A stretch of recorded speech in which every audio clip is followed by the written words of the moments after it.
মণিপুর জঙ্গলের পাশে এক বুড়ি ছিল। অনেক দিন আগে তার স্বামী মারা যায়। বুড়ি এখন একা একাই জীবনযাপন করে।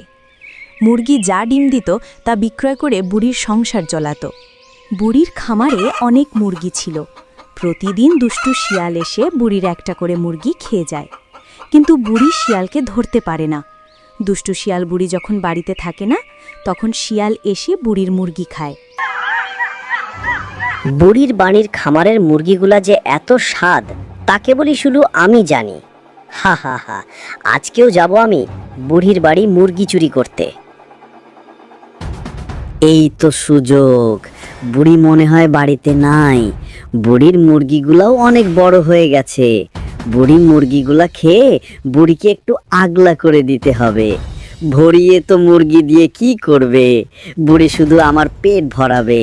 হা হা, যাই, বেশি কথা না বাড়িয়ে বুড়ির মুরগি ধরে নিয়ে যাই।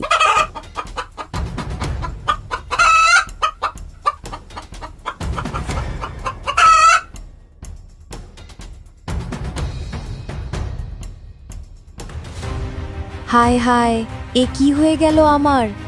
আজকেও দুষ্টু শিয়াল এসে আমার মুরগি নিয়ে গেছে। দুষ্টু শিয়াল, তোকে যদি একবার ধরতে পারি, আচ্ছা মতো পিটুনি দিয়ে দিব। তোকে তো আমি একবার ধরবই।